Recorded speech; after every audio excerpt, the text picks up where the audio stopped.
En los primeros años del siglo XXI ha irrumpido una importante revolución tecnológica que está avanzando a pasos agigantados y que supone una transformación en distintos aspectos, sobre todo en el mundo de la comunicación. Comienza el año 2025. Es un buen momento para hacer un análisis de este primer cuarto de siglo. Hemos reunido una serie de periodistas y profesionales que hace 30 años eran líderes de opinión y en muchos casos lo siguen siendo. Y a continuación vamos a realizar un viaje al pasado para intentar salvar la comunicación del futuro.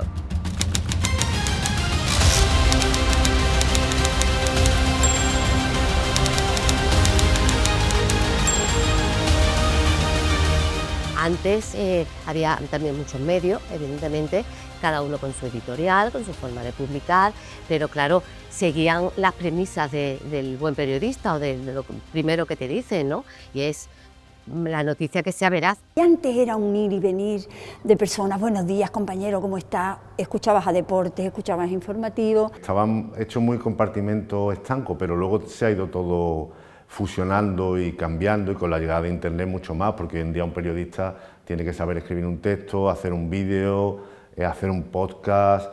Las páginas web de los periódicos, por ejemplo, ya son a ratos son tele, a ratos son texto.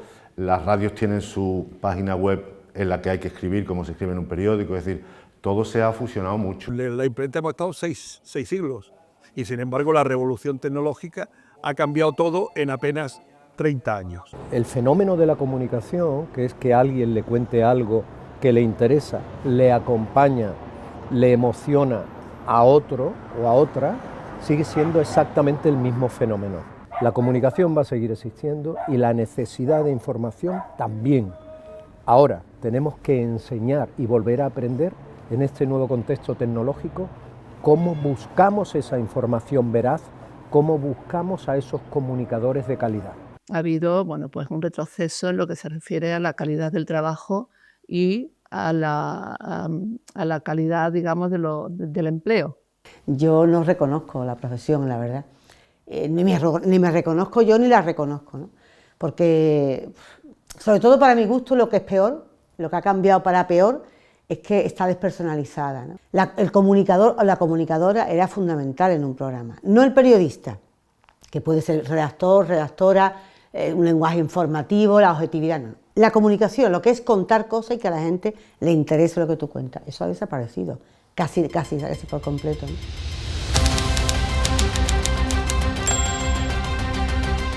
El problema va a más y a peor, porque lo que nos faltaba eran las redes sociales. El comunicador hoy día es cualquiera, pero falta totalmente un 90 y tanto % de credibilidad en lo que se ve. Cuando tú coges un micrófono, cuando tú te pones a escribir, cuando tú te pones ante una pantalla, no es que me vean y que yo lo haga bien hoy, no, es que es una responsabilidad y respeto hacia quien te está viendo, oyendo o leyendo. Eso hay que tener conciencia. Eso, lo primero, conciencia y responsabilidad. Hay quien confunde las redes sociales como medios de informativos, como medios para informar, y los profesionales se impondrán a los fake news, a los aficionados, a la gente que opina, con faltas de ortografía, que me parece una cosa brutal, ¿no? Pero bueno, ¿qué le vamos a hacer? Deberíamos hacer un esfuerzo para que a la gente le quede claro lo que es un medio profesional, que le va a dar noticias verificadas, y lo que son, digamos, espontáneos. Cualquiera actúe como un periodista, cualquiera actúe como un comunicador de raza, aunque sea diciendo cosas insolventes, sin comprobar fuentes, haciendo publicidad encubierta, etcétera, a través de Internet, ese mundo insondable de Internet que nos fascinó tanto. Bueno, pues no, lo que hicimos fue darnos cuenta de que algunos listos fueron poco a poco encontrando un nicho de negocio en Internet descomunal. Y como todo nicho de negocio, solo quería ganar más dinero, pero no había fiscalización de ningún tipo, de ninguno. Establecía entonces un agravio comparativo enorme con los medios tradicionales, los periódicos de papel, da igual que sean los periódicos de papel en digital, los periódicos de verdad, las radios de verdad, las televisiones de verdad, que sí tienen que cumplir las leyes y sí se les penaliza si tienen publicidad ilegal, se les penaliza si están insultando por racismo o si no están dando a la mujer su sitio en un espacio, etcétera. Sin embargo, en Internet todo nos parecía maravilloso y como setas, obviamente, los oportunistas florecieron. Ahora mismo parece que todo es información, pero la mayoría de esa información o supuesta información que circula por las redes sociales pueden ser noticias falsas, bulos, como de hecho la mayoría son. Hay estudios ya que nos dicen que hoy día los ciudadanos consumen más noticias falsas a través de las redes sociales, lógicamente, que noticias ciertas, o sea, noticias verdaderas, contrastadas, etc. Que las redes sociales han venido a transformar la comunicación, sin duda. Que las redes sociales han venido a mejorar la comunicación y sobre todo a darnos a conocer nuevas formas de comunicación, nuevos beneficios de la comunicación, sin duda, eso está ahí. Ahora bien, las tecnologías de la comunicación y la comunicación misma no se puede entender al margen nunca del contexto social y político en el que se desarrollan. Y desde mi punto de vista lo que está ocurriendo es que estamos asistiendo en este momento a una especie de crisis de la democracia que, digamos, están generando un clima de crispación política que evidentemente no favorece el desarrollo armónico de las redes sociales ni de ninguna otra fórmula de comunicación. Yo creo que estas redes virtuales forzosamente tendrán que ir evolucionando y cambiando, fundamentalmente porque no siempre van a tener el apoyo económico que en estos momentos tienen. Son muchos los aspectos que debemos analizar para conocer bien qué está pasando en estos últimos años en el mundo de la comunicación. Pero uno de los aspectos más peligrosos es la desinformación, la aparición de bulos de forma masiva. ¿Qué podemos hacer los receptores de información para saber detectarlos? El problema de la divulgación de noticias falsas es la desinformación, que bueno, está considerado ya uno de los principales peligros contra la democracia, o sea que no estamos hablando de un tema baladí, es un tema muy importante, ¿no?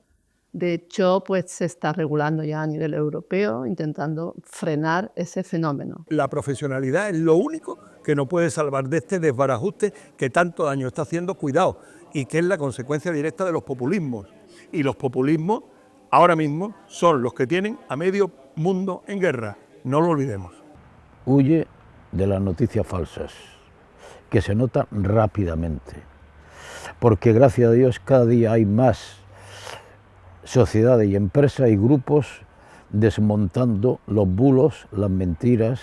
Si a ti te gusta estar en el fango, en el lodo, allá tú, pero huye de la mentira. No hay otra solución para dejar a estos medios, por llamarlo de alguna manera, y no crearte un estado de ánimo que te haga cabalgar sobre la falsedad, el bulo, la mentira, el insulto, la provocación. Es decir, para mí un medio es un medio informativo que tiene la osadía de descalificar no la gestión política, que está en su derecho, sino descalificar cuestiones de índole ya íntimas y personales, para mí no merece ningún tipo de crédito. La persona que consume tiene que ser consciente de cómo está la comunicación hoy en día y de que no creerse todo lo que aparece en sus redes sociales, sino decir qué medio es, lo voy a contrastar con los medios serios. Sí, porque la audiencia no está preparada, no ha hecho carreras, no sabe nada. La audiencia pone la radio, escucha lo que le decimos o ve las redes y está pendiente y absorbe, es una esponja, ¿no? Absorbe todo lo que se le dice. Y hay personas que meten mucho la pata, muchísimo, no están preparadas, en vez de informar, desinforman. No, como digo, no hay una preparación en la mente de, sobre todo de la gente joven, que es la que más me preocupa, ¿no? Y hay que preparar mucho a la población para que no se fíe de todo lo que le cuenten, eso está más claro que el agua. Todo esto es una lucha por la atención, por nuestra atención. Las redes sociales son negocios, su negocio son nuestros datos y nuestro tiempo. Yo creo que cuando uno es capaz de dosificar su propia atención y sus propios intereses y focalizarlos bien, aun teniendo una dieta variada de ver al típico, bueno, por decirlo en malagueño, al típico majarón que te suelta un exabrupto en Twitter, pues también lo lees, pero no prestarle una atención excesiva a cosas que a lo mejor van a ser un poco perniciosas para nuestra dieta informativa, ¿no? Yo la recomendación que haría es que la gente primero, todo lo que nos proponen que veamos, programas de televisión, de radio, lecturas, etcétera, que veamos quién está detrás, o sea, quién la produce, quién la emite, quién la protagoniza, quién la presenta, que sepan de esas personas de las que nos creemos sus historias. Y yo empiezo a trabajar con la inteligencia artificial y me dio pavor. Y ahora veo cómo se está extendiendo como la pólvora, no solamente la imagen, sino el texto. Y entonces veo que la inteligencia artificial es un bien extraordinario, pero es un peligro extraordinario también. Que esas personas tomen medidas y después el ser humano que tiene la capacidad, donde huele a sangre, muerde. Una vez más, para intentar encontrar la verdad en las noticias debemos acudir a la educación. La educación no solo en los niños, sino también en los mayores, lo que se llama la alfabetización mediática. Solo se hace con algo que ya tiene un nombre, que es alfabetización mediática. Debiera incorporarse a las escuelas. Tenemos que generar hambre de información veraz en nuestros hijos y tenemos que generar la capacidad en nuestros hijos que ya tengan ese hambre de comunicación.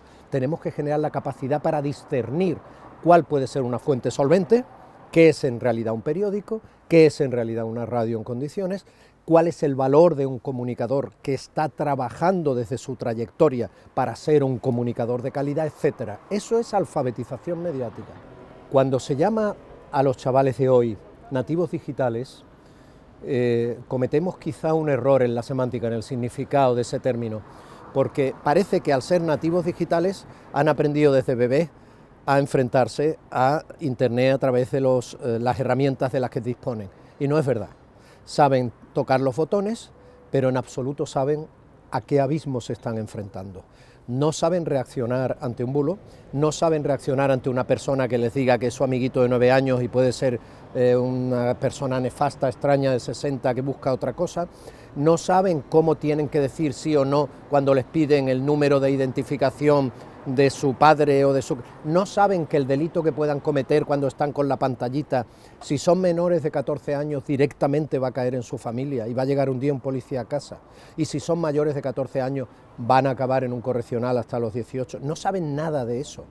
Luego, cuidado con los nativos digitales. No son nativos nada más que en el hecho de tener el aparatito en la mano. Las escuelas no pueden plegarse ni rendirse al electrónico, por ejemplo, sino que hay que escribir a los niños la caligrafía, la aritmética y hacerles razonar, quitándole protagonismo al ordenador, que es lo que está acabando con la formación integral del adulto.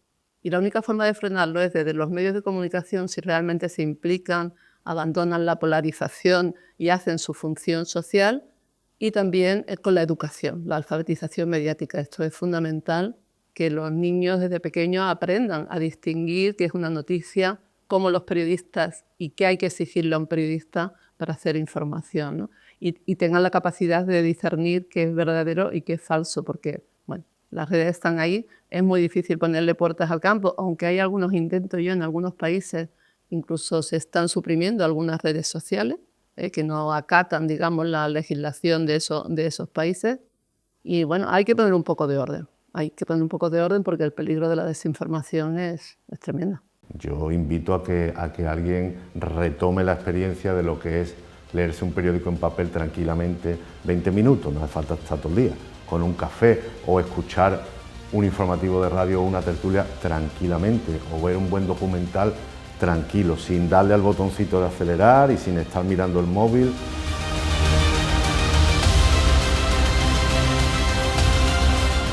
Hasta aquí nuestra reflexión sobre la transformación de la comunicación en los últimos años. Todavía nos queda mucho más por ver en los próximos, pero si les hemos hecho reflexionar un poco, nos daremos por satisfechos. Que seamos más responsables a la hora de emitir y de consumir información. Muchas gracias y hasta siempre.